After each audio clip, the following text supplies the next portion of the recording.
Bon, on n'est pas beaucoup, il fait chaud. Les gens sont certainement plus intéressés à aller à la plage.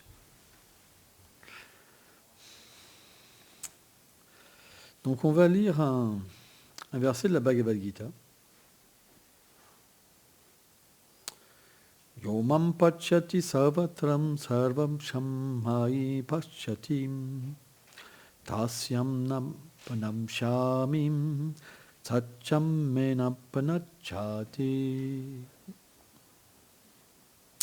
Celui qui me voit en tous les êtres et qui voit tous les êtres en moi n'est jamais séparé de moi, comme je ne suis jamais séparé de lui. Commentaire. Dans son amour pour Krishna, un pur dévot le voit en toutes choses. Il n'est jamais séparé de lui, comme Krishna ne se sépare jamais de lui. Une relation spéciale s'éveille entre le Seigneur et son dévot, où chacun ressent qu'il s'appartient mutuellement. Une fois ce stade atteint, jamais plus Krishna ne se cache à son dévot, pas plus que celui-ci ne le quitte des yeux. Oma Gyanati Milandasya Gyanam Jalam Shalakaya Shakshulu Meditam Jena Taismei Shigolavenama. Je réfléchissais tout à l'heure et il est vrai que nous aimons avoir des amis, des proches, parce que originellement, l'âme, elle est faite pour vivre dans une grande harmonie. Vivre avec des personnes qui nous comprennent et qui nous aiment. Mais, dû aux vies passées, l'âme conditionnée, elle contracte une connaissance, des sentiments, une conception de la vie.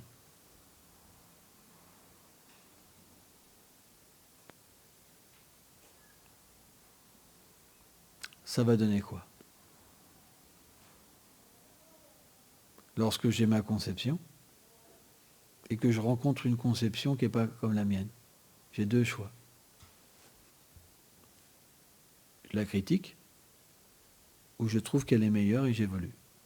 Ou je peux aussi involuer, parce que c'est une conception qu'elle est mieux pour moi. Ça peut aussi être la chose la pire. Ouais, ou pas, on peut faire dans la vie des mauvais choix, non? Pourtant, quand on fait un mauvais choix, on ne pense pas que c'est un mauvais choix. Il n'y a aucun idiot se dit « moi je vais me détruire ». Et pourtant, le choix que vous faites, ça apporte beaucoup de souffrance. Et à la base, vous n'avez pas fait ce choix pour souffrir. Donc c'est la preuve qu'on est imparfait. Et qu'on ne perçoit pas notre réalité et ce qu'il y a de mieux pour nous. Vrai ou pas? Sans ça, on ne se tromperait pas tout le temps. Donc, pourquoi les partis politiques se manifestent? Pourquoi les religions se manifestent? C'est parce qu'ils ne sont pas tous d'accord. Vrai ou pas? Il y en a qui veulent aller à Dieu de telle manière. Certains sont végétariens, certains mangent de la viande, certains sont non-violents, certains sont violents. Il y a toutes sortes de conceptions spirituelles. Il y en a qui virent Dieu, fini, plus de Dieu, et pas besoin. Toutes sortes de conceptions sont là. Et après, sans Dieu, on essaye de trouver une façon de vivre pour être heureux. Et on s'oppose les uns et les autres. Mais on aime quand même faire partie d'un groupe. Parce que quand on fait partie d'un groupe, on marche ensemble. Il y a une sorte d'harmonie dans le groupe. Vrai ou pas?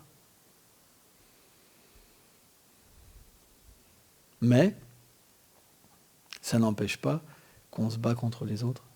Et on ne peut pas être satisfait dans cette conception de vie. C'est pourquoi le Seigneur, qui sait ça, il doit donner un moyen pour l'être.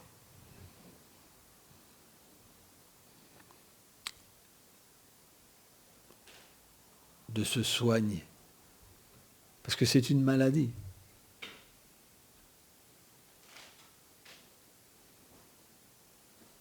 C'est une maladie.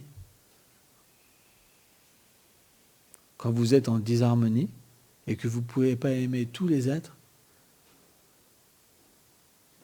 c'est que vous êtes malade. Mais pas simplement que les êtres humains. Vous pouvez devoir aimer même la plante, l'insecte, même le vent, le soleil, la lune. Sans ça, vous êtes malade. Il y a des religions, c'est que l'être humain. Massacrer des animaux, il n'y a pas de problème. Vrai ou pas? Chacun a une conception. Mais, pourquoi? Parce que tout est une question d'identification avec le corps et avec la fausse nature qu'on a acquise. Une fois qu'on va parler de la vraie nature à l'être vivant, il va pouvoir graduellement enlever toutes ces mauvaises conceptions. C'est pour ça que Krishna, il commence par reprendre à Arjuna, il lui parle de l'âme. Tu n'es pas le corps. Tu es cet élément qui est au-delà de toute chose. Tu n'as jamais été créé. Tu ne seras jamais détruit. Tu n'as jamais eu de commencement. Et tu n'auras jamais de fin. C'est la même chose.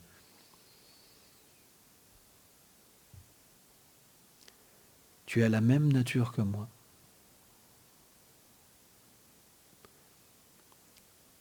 Donc quand Krishna vient, comme c'est l'ami suprême, Bhaktalam Tapasam, c'est l'ami suprême, qu'est-ce qu'il explique?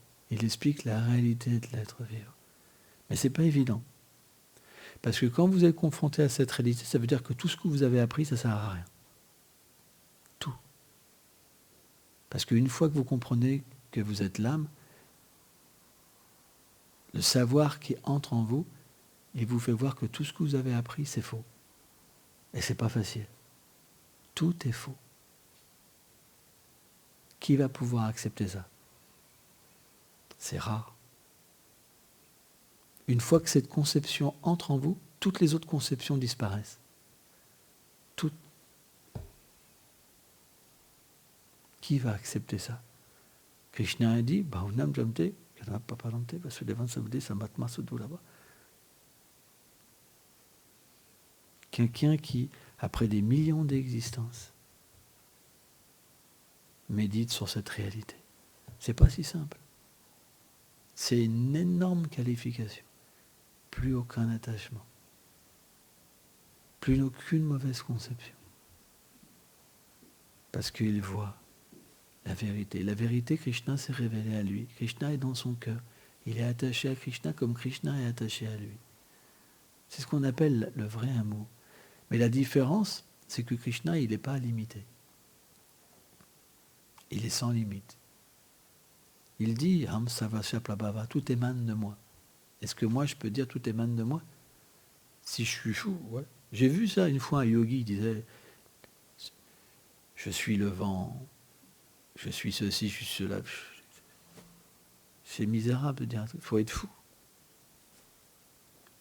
Mais Krishna, lui, il dit ça, mais tous les grands sages disent que c'est Dieu la personne suprême. Vyasadeva, Narada Muni, les 4 Kumaras, tous disent qu'il est Dieu. Shiva, Brahma.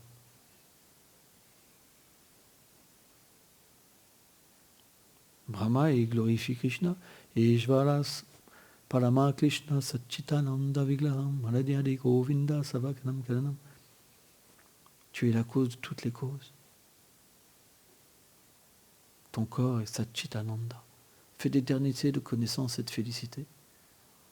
Tu n'as pas de limite. C'est pas nous qui l'inventons. C'est pourquoi quelqu'un d'intelligent, qu'est-ce qu'il fait?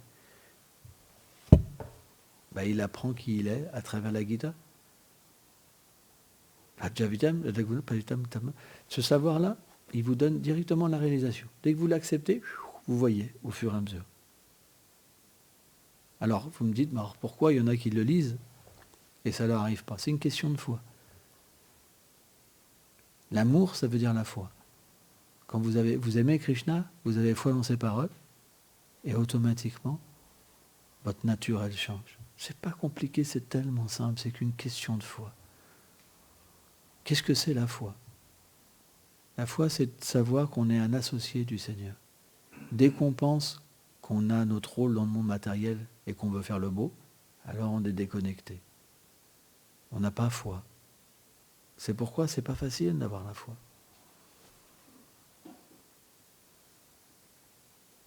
Krishna, il commence, tu es l'âme, tu es pas le corps. Toutes ces relations sont fausses. Elles sont temporaires. Ça commence là. Pas évident. Vous allez accepter ça? Tous vos attachements, c'est comme des chaînes? Vous allez accepter ça? Hein? C'est tellement puissant. Un enfant qui va sur le genou de son père, papa, je t'aime, j'ai besoin de toi. C'est une chaîne, c'est impossible à détruire. L'énergie matérielle est tellement puissante. Et pourtant, dès que vous lisez ça avec foi, vous pouvez voir l'âme. Vous voyez l'âme dans votre enfant et vous voyez le Seigneur qui est dans le cœur de chacun qui donne la relation et l'attachement comme le détachement. Mais qui veut ça?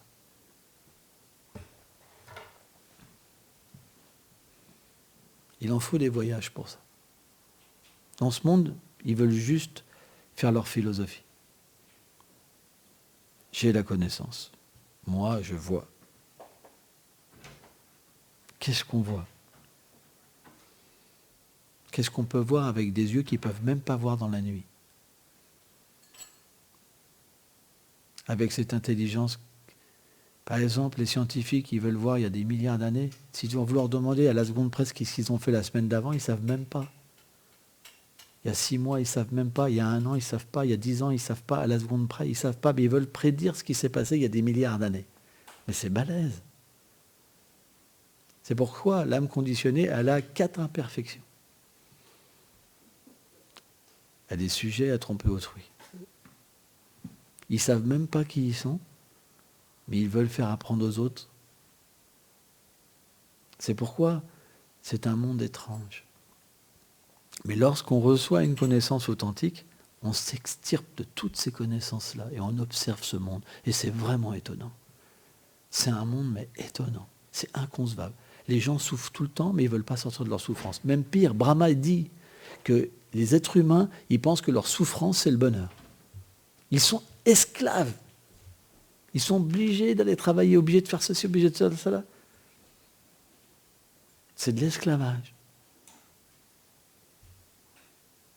Mais ils sont obligés d'accepter que cet esclavage, c'est le bonheur. Parce qu'ils n'ont pas le choix. Alors ça paraît dur. Mais dès que vous acceptez ça, vous devenez libre. C'est pour ça que le Śrīmad Bhagavatam, la Bhagavad Gita, c'est des écrits extrêmement libérateurs, tranchants. Mais ça fait du bien. Quand vous laissez ça, ça vous libère au fur et à mesure. Et une fois que vous êtes libéré, à l'intérieur, vous pouvez faire n'importe quoi. Même travailler. Mais sans être enchaîné. Parce que vous le faites par amour pour Krishna. Il faut déjà se libérer, établir une relation, et après, vous pouvez tout accepter. Par exemple, si je prends une fleur, imaginons que c'est une fleur. Abracadabra. Imaginons que c'est une fleur. Qu'est-ce qui fait qu'un objet peut être matériel ou spirituel? C'est l'utilisation qu'on en fait. Parce qu'après tout vient du Seigneur suprême. Qu'est-ce qui fait que quelque chose va être séparé du Seigneur ou le même objet va être relié? C'est l'emploi qu'on en fait. Si vous comprenez que tout lui appartient et que vous l'utilisez pour son plaisir, alors cet objet va vous révéler votre relation avec le Seigneur suprême. Par contre, si vous prenez cette chose pour vous, elle vous incarcère dans la matière. Elle vous rend esclave de vos propres mouvements. Pourquoi? Parce que ce monde lui appartient. Tout est fait par lui et pour lui. Si vous prenez quelque chose qui n'est pas à vous, Ça s'appelle comment? Un vol. Et un voleur, on le met où? C'est ce qu'on appelle l'âme conditionnée. Mais dès qu'on se repent et qu'on a une bonne attitude, qu'est-ce qui se passe? Remise de peine. On sort de la prison. Et après, qu'est-ce qu'on fait? On a été rééduqué, parce que c'est ça le but de la prison. C'est pas de recommencer. On est rééduqué et on utilise les choses convenablement et on devient libéré. Mais pour ça, il faut qu'on nous explique. Qu'est-ce que c'est un bon comportement? On doit avoir parfois une punition. Parce que quand on n'a pas envie de ressouffrir, naturellement, on ne recommence pas. Eh bien, ce même principe existe dans l'univers matériel. La gardienne, on appelle Durga. Durga, c'est la gardienne. Et ce monde, c'est expliqué, c'est comme une grande maison de redressement. Il y a 3 cellules principales. Il y a les planètes édéniques. Donc ça, c'est la prison de luxe. Quand les prisonniers se comportent bien, ils vont au paradis. Ils peuvent jouir du bonheur. Mais ils sont toujours incarcérés. C'est expliqué que les Gandharvas, les anges, c'est des âmes conditionnées. Mais, bien qu'ils ont un conditionnement, il est plus favorable pour voir Dieu et louer Dieu. Mais ils ne sont pas libérés. Il y a la prison intermédiaire, c'est la Terre. Les planètes intermédiaires. Planète intermédiaire, ça veut dire quoi? Ça veut dire que je ne jouis pas de mon bon karma, quelque part. Je vais expliquer une subtilité. Et je ne prends pas mon mauvais karma. Ça veut dire que quand je fais des mauvaises activités, je vais sur des planètes inférieures où il y a beaucoup de souffrance. Quand je fais des bonnes activités, je peux aller sur des planètes supérieures où il y a beaucoup de bonheur. La Terre, c'est ni trop de bonheur, ni trop de malheur. Si vous souffrez trop, vous quittez votre corps. S'il y a trop de bonheur, vous quittez votre corps. Donc il y a des corps spéciaux sur les planètes édéniques et il y a des corps spéciaux sur les planètes infernales. C'est 2 types de corps. Mais vous allez me dire, mais c'est horrible, on va souffrir. Krishna dit dans la Bhagavad Gita, l'âme, elle ne souffre pas. Elle est au-delà de la souffrance et du bien matériel. Elle ne peut pas être coupée, séchée, brûlée, elle est insoluble, etc., etc. C'est comme dans un rêve. Quand vous rêvez d'un gros loup-garou avec des grandes dents et des grands ongles, vous avez peur. Ça vous est jamais arrivé de rêver d'un monstre? Pas évident. Hein. Et quand vous vous réveillez, on vous a l'impression que ce rêve est encore là, vous avez juste envie de vous en débarrasser. Vrai ou pas? C'est vrai. Et bien de la même manière, les souffrances vécues dans un rêve, elles sont éphémères. Et bien les souffrances vécues avec le corps, elles sont aussi éphémères. Dans une prochaine vie, on ne s'en souvient pas vraiment. On a ce qu'on appelle une impression de ces souffrances-là. Il y a comme une impression, c'est comme un rêve qui reste. C'est pour ça que vie après vie, on veut trouver une solution pour sortir de ce cycle. Et naturellement, si on faisait que ça, ça serait comme une punition éternelle. Vous comprenez? Il faut aussi que la connaissance vienne. La connaissance, c'est quoi? C'est savoir pourquoi déjà on fait ce circuit. Pourquoi, en tant que l'âme, on doit subir cette situation. Mais aussi, comment réintégrer notre situation originelle. Donc, si Dieu existe, chacun a le droit de se gratter la tête. Est-ce que Dieu existe? Si Dieu existe, il doit donner le processus parfait. C'est quoi le processus? C'est pas compliqué. Il doit montrer qui il est, son nom, sa forme, ses attributs et ses divertissements. Ça veut dire qu'il doit permettre à l'être vivant de se souvenir de sa propre réalité.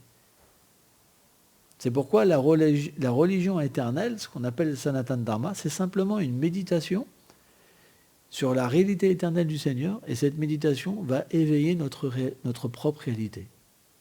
Une fois que cette réalité est là, alors on n'agit plus pour nous-mêmes, pour cette fausse conception, mais on va agir véritablement dans notre relation éternelle avec le Seigneur suprême.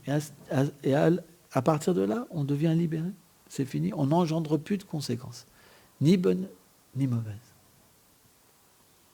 Par exemple, les gens, ils aiment la spiritualité. Mais pourquoi?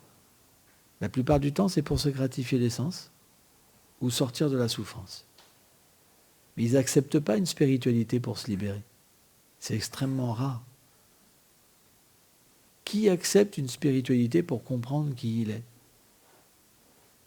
et pour pouvoir véritablement devenir libéré de toutes les conceptions qu'il a acquises? Tout le monde est fier dans ce monde d'être quelque chose, c'est vrai. Donc c'est extrêmement rare. C'est pourquoi, naturellement, le savoir spirituel, il est tranchant. Mais en même temps, il est libérateur. Il fait deux effets. Il fait un effet de nous choquer quelque part, mais de nous libérer. Or, plus nous allons comprendre qui nous sommes, plus comprendre qui est le Seigneur suprême et la relation qui nous relie l'un et l'autre, plus nous allons être satisfaits en nous-mêmes, en paix. Et c'est logique, parce que la plus grande source d'anxiété, c'est de ne pas se connaître. Moi, je sais que j'ai joué tellement de rôles dans ce monde. On peut, par exemple, à un moment, j'ai été barman dans ma vie. J'en parle souvent. Je passais d'un gang à être barman. Pas évident. Vie dans la rue, je me retrouve barman parce que mon prof de boxe voulait me sauver. Je me retrouve à faire un métier et je me retrouve avec des gens super riches, etc., des vedettes de cinéma, etc. Il a fallu que je joue un jeu. Je me suis identifié à ce jeu. Donc, si vous auriez eu un autre travail, ça aurait donné quoi? Une autre personnalité? Vous ne pouvez pas dire non. Parce que c'est l'association avec l'environnement qui forge notre mentalité. Moi, je rencontre tellement de personnes. Elles sont toutes identifiées naturellement à leur expérience dans ce monde. Mais on aurait pu avoir une expérience complètement différente. Donc, quand je me suis libéré de ces conceptions et que j'ai pu repenser à mon voyage, je me suis dit, tiens, ça c'est un bon exemple. Je vivais dans un gang, à quel âge j'ai travaillé? Je devais avoir 17 ans. Et je me suis posé la question, comment c'est possible que j'ai pu passer d'un état comme ça à un autre état en si peu de temps? Parce que on a joué tellement de rôles dans tellement de vies. On a eu tellement de cartes d'identité, toutes ces choses-là. On a été des hommes, on a été des femmes, on a été des animaux, on a été des plantes, on a été des insectes, on est passé par tellement de choses. On peut tout comprendre, parce qu'au fond de nous-mêmes, il y a cette empreinte de tellement de vies. Parfois, on va dans un endroit, on se dit, mais je connais, j'ai jamais été. On n'aime pas quelque chose alors qu'on n'a jamais connu cette situation. On a des appréhensions de tellement de choses. Ou on peut ressentir ce qui va se passer dans le futur, parce qu'on a déjà un acquis des vies passées.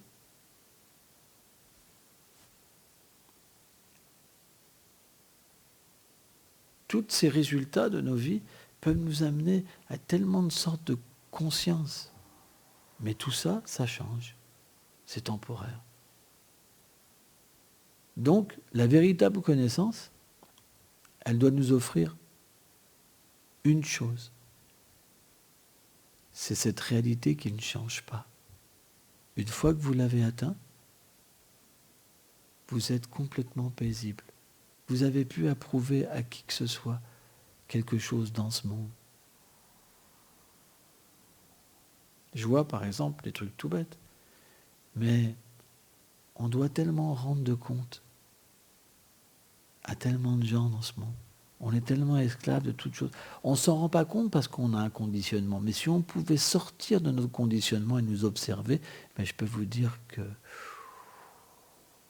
c'est chaud. Hein. Le nombre de fois qu'on souffre dans une journée. Ah, les gens vont dire non, je suis très heureux. Il y a cette image-là.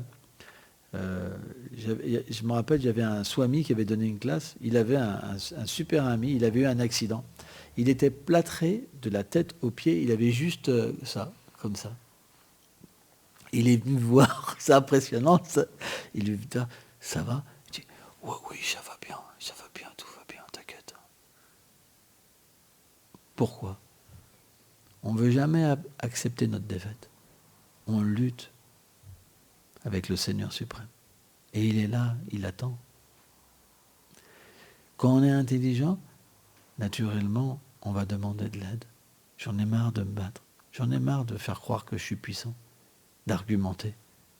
Maintenant, je veux rentrer à la maison. Ça, c'est quand on a fait tout un tour. Alors Krishna dit, t'es sûr? Il y a encore quelque chose là-bas que tu n'as pas vu? Regarde. Non, non, ça va. C'est à ce moment-là, en fait, que la relation, elle peut commencer. Pas avant. C'est pour ça que même quelqu'un peut avoir un habit Vaishnav, mais il peut être très loin. Parce que quand on lui demande de faire quelque chose, il fait l'inverse. C'est pas si simple. C'est pourquoi la qualité principale d'un Vaishnav, c'est la simplicité, pas la duplicité. Quelqu'un de duplicite, il ne retourne pas à Krishna. Parce qu'il a encore quelque chose à faire dans ce monde. C'est logique. Krishna vous donne la pleine liberté. Le temps est un élément qui n'a pas d'influence sur l'âme. C'est expliqué qu'une fois que vous êtes une âme réalisée, c'est comme si vous n'étiez jamais venu dans le monde matériel même. Ça n'a pas d'influence. Krishna, il a le temps. Il veut que ça vienne de vous. De vous.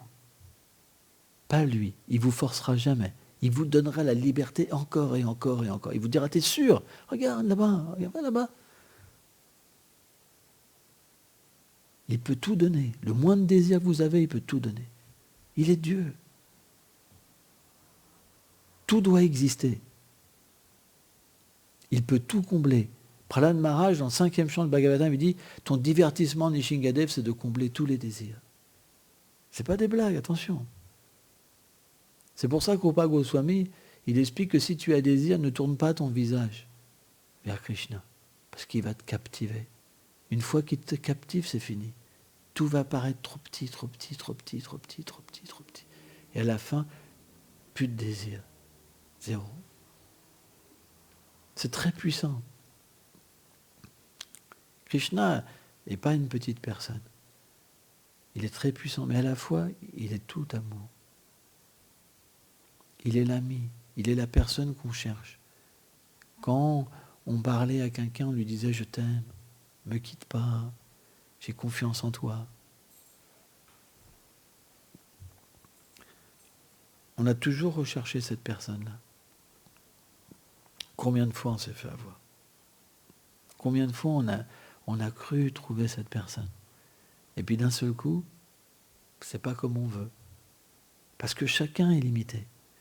Mais quand on a cette sincérité avec Krishna, et que Krishna se révèle à nous, alors cet instant-là, c'est fini après. Une fois qu'on a goûté ça, même un tout petit peu, c'est fini.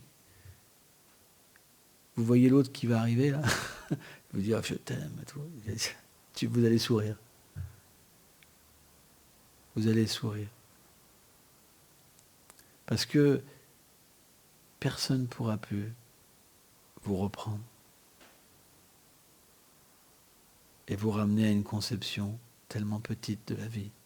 Par contre, il y a l'amour spirituel, ça existe. Aimer la vérité chez les êtres. Il y a un verset du Bhagavatam qui explique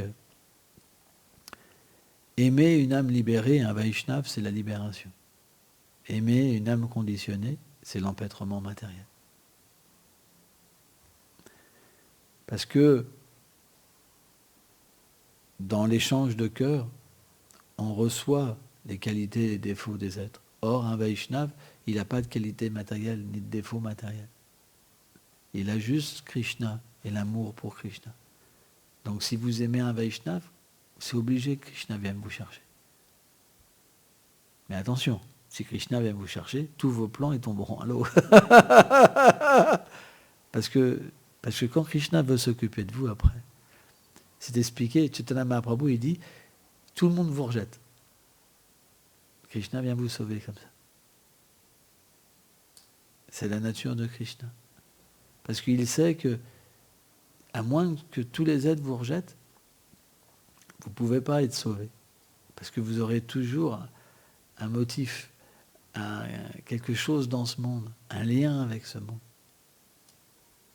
C'est pour ça que quand Krishna vient, dans votre vie, les gens le sentent. Et les matérialistes, ils n'aiment pas. Ils détestent Dieu parce qu'ils sont dans ce monde, parce qu'ils cherchent, ils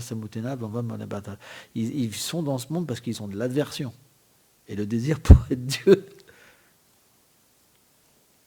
Donc dès que Krishna vient dans votre vie, même si vous en parlez pas, il y a quelque chose qui va graduellement les déranger. Vous allez voir. Et vous allez naturellement comprendre cette vérité par vous-même. Et après, ça c'est le premier stade. Après, quand vraiment Krishna, il vient dans votre cœur et que vous pouvez avoir son sentiment à lui d'aimer tous les êtres, parce que tous les êtres sont des serviteurs du Seigneur. À ce moment-là, il y a cette grande compassion qui vient. Et vous avez vraiment envie d'aider tous les êtres. Et vous devenez l'ami des êtres. Et les gens se mettent à vous aimer aussi, naturellement. Parce que vous offrirez jamais quelque chose qui va contre quelqu'un. Mais vous vous adapterez toujours pour qu'une personne puisse progresser et se libérer. Merci beaucoup.